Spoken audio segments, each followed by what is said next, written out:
Di ujung abad ke-19, Jose Rizal bukan hanya seorang penulis atau pemikir, melainkan simbol kebangkitan nasional Filipina.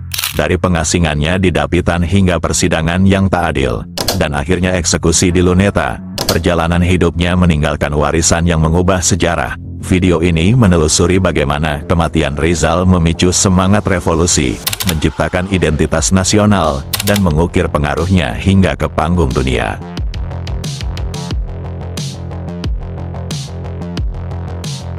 Pada pagi tanggal 19 Juni tahun 1861, di sebuah rumah sederhana di Calamba di Laguna, sebuah kota agraris yang subur di bawah bayang-bayang kolonialisme Spanyol, lahirlah seorang anak laki-laki yang kelak menggetarkan dunia dengan pena, bukan pedang.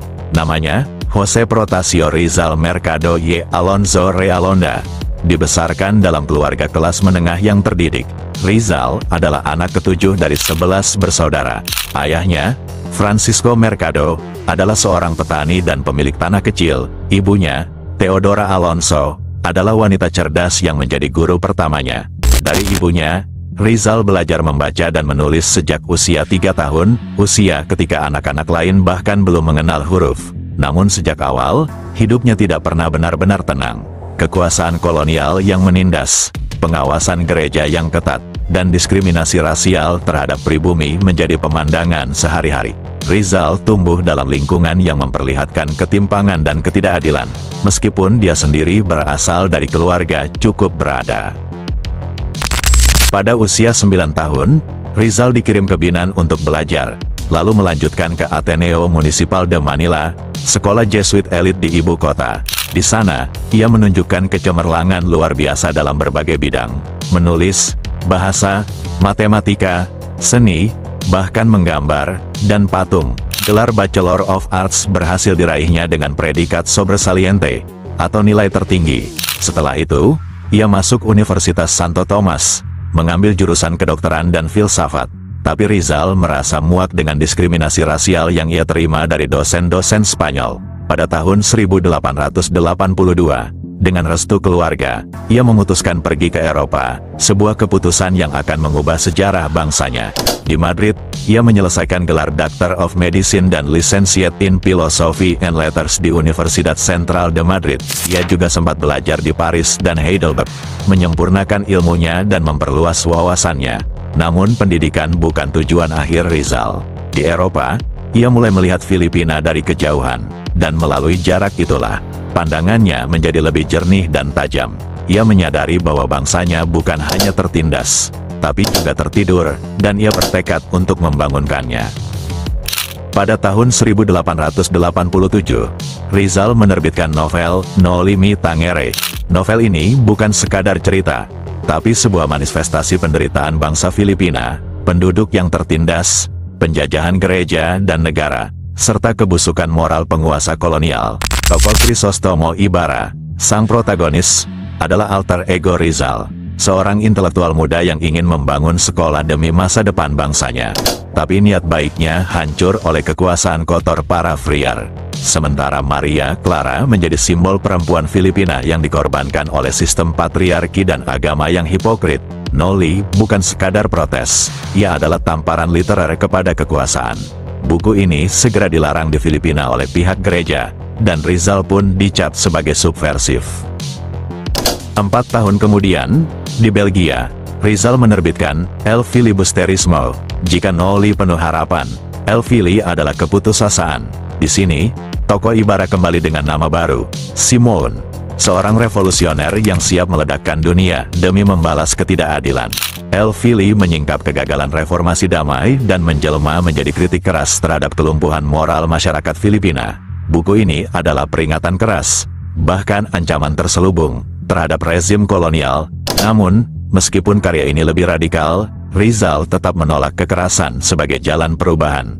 Ia percaya bahwa pena lebih tajam dari pedang, dan bahwa pendidikan adalah senjata paling ampuh untuk membebaskan rakyat. Pada 1892, Rizal kembali ke Filipina dengan membawa gagasan besar, mendirikan Liga Filipina, organisasi damai yang bertujuan mendorong reformasi, keadilan hukum, dan kesetaraan antar ras. Liga ini bukan gerakan bersenjata, melainkan forum intelektual dan moral.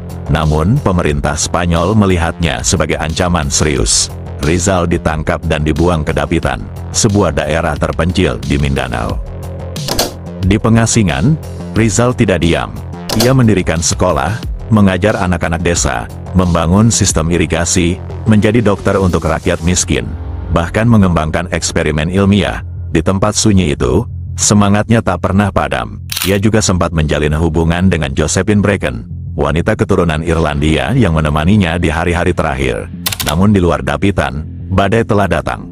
Kelompok revolusioner Katipunan, dipimpin Andres Bonifacio, mulai bergerak dengan kekerasan. Nama Rizal dijadikan simbol perjuangan, meskipun ia sendiri tidak pernah menyetujui jalan itu. Rizal tidak mengangkat senjata, tapi melalui kata-kata, ia menyalakan api yang tak bisa dipadamkan. Ia bukan sekadar penulis atau dokter, ia adalah arsitek kebangkitan kesadaran bangsa. Karyanya mengguncang kekaisaran Spanyol, ide-idenya membuka mata bangsanya, dan keteguhannya, bahkan di tengah tekanan, menjadikannya pahlawan yang bukan hanya milik Filipina, tetapi milik dunia. Sementara Rizal mengabdi di Dapitan, di Manila dan sekitarnya, kemarahan rakyat semakin membara. Katipunan, organisasi rahasia revolusioner yang didirikan Andres Bonifacio pada tahun 1892, mulai menyebarkan ide pemberontakan bersenjata. Meski Rizal tidak pernah menjadi anggotanya, namanya kerap disebut-sebut sebagai inspirasi spiritual gerakan ini. Pada Agustus tahun 1896, pemberontakan meledak, Spanyol panik, pemerintah kolonial mencari simbol untuk dikorbankan, dan tak ada nama yang lebih besar dari Jose Rizal. Ia ditangkap, digiring ke Manila, dan dituduh berkhianat terhadap Spanyol, tanpa bukti yang sah. Ironisnya, Rizal sendiri telah menolak kekerasan. Ia percaya pada perubahan lewat pena dan pendidikan, bukan senjata. Tapi dalam mata penguasa, ia tetap dianggap pemicu. Maka dimulailah drama pengadilan paling terkenal dalam sejarah Filipina. Pada tanggal 3 November tahun 1896, Rizal dijebloskan ke penjara Fort Santiago. Selama hampir 2 bulan, ia diinterogasi, diperlakukan sebagai musuh negara, dan tidak diberi pembelaan yang adil. Proses persidangan militer yang dijalaninya hanyalah formalitas. Bukti-bukti yang digunakan lemah dan tidak masuk akal, surat kabar, cuplikan pidato, dan keterangan saksi yang tidak kredibel. Pada tanggal 15 Desember, Rizal menulis surat perpisahan kepada rakyat Filipina. Dalam surat itu, ia mengungkapkan rasa cintanya yang mendalam kepada tanah air, dan permohonannya agar revolusi dihindari karena akan membawa pertumpahan darah yang sia-sia. Namun suara hatinya tak lagi dihiraukan. Pada tanggal 29 Desember tahun 1896, ia divonis hukuman mati. Pagi itu, tanggal 30 Desember tahun 1896, di Taman Bagumbayan yang kini sekarang Luneta Park, Jose Rizal digiring menuju tiang eksekusi. Di sana, dengan tangan terikat dan tubuh tegak, ia berdiri menghadap matahari. Ia menolak ditutup matanya, ingin mati dengan mata terbuka, melihat dunia yang ia perjuangkan. Sebelum ditembak, ia sempat menyelipkan puisi terakhirnya yang terkenal, Mi Ultimo Adios, salam terakhirku, sebuah surat cinta kepada tanah air, penuh kesedihan, pengorbanan, dan pengharapan. Ketika tembakan dilepaskan oleh pasukan Spanyol, tubuh Rizal jatuh perlahan ke tanah. Tapi pada saat yang sama, sesuatu yang lebih besar lahir, seorang martir. Kematian Rizal mengguncang Filipina. Apa yang tidak bisa ia capai dengan suara, kini menggema lewat keheningan. Para pemuda yang membaca Noli dan El Fili tak lagi ragu. Semangat Katipunan membara lebih hebat. Dari tubuh yang tumbang, tumbuh ribuan pemuda yang siap berjuang. Meski Rizal tidak pernah mengangkat senjata, ide-idenya menjadi peluru paling mematikan bagi kolonialisme. Ia bukan pemberontak bersenjata, tapi revolusioner pikiran. Banyak tokoh revolusi Filipina, Bonifacio, Mabini, bahkan Emilio Aguinaldo, mengakui bahwa Rizal adalah bapak spiritual revolusi. Rizal juga mengubah cara Filipina memandang dirinya sendiri. Ia memperkenalkan gagasan bahwa menjadi Filipina bukan hanya identitas geografis, tapi kesadaran historis dan moral. Ia menyatukan rakyat dengan sejarah, bahasa, dan impian bersama. Namun tak semua sepakat dengan jalan Rizal. Beberapa sejarawan dan aktivis menuduh Rizal terlalu lunak, terlalu moderat. Ia dianggap tidak setajam Bonifacio, atau tidak seberani Lapu-Lapu. Ia menolak revolusi bersenjata dan menganggap pendidikan sebagai jalan lambat. Namun kritik ini juga dibantah. Rizal memahami bahwa perjuangan sejati bukan hanya melawan penjajah, tapi melawan ketidaktahuan. Dalam masyarakat yang 90% buta huruf saat itu, pendidikan adalah revolusi yang lebih dalam. Rizal memilih jalan sulit, menyadarkan, bukan membakar. Dan mungkin justru disitulah letak keagungannya. Jose Rizal bukan hanya milik Filipina, ia adalah bagian dari bangkitnya Asia. Di Indonesia, tokoh seperti Soekarno pernah membaca karya-karya Rizal dan mengaguminya sebagai pahlawan intelektual sejati. Di India, kaum nasionalis menyebut Rizal sejajar dengan Tagore atau Gandhi dalam hal moral dan integritas. Bahkan di Eropa, terutama di Spanyol dan Jerman, Rizal dikenang sebagai pemikir cerdas dari timur yang menantang kolonialisme lewat pena dan rasionalitas.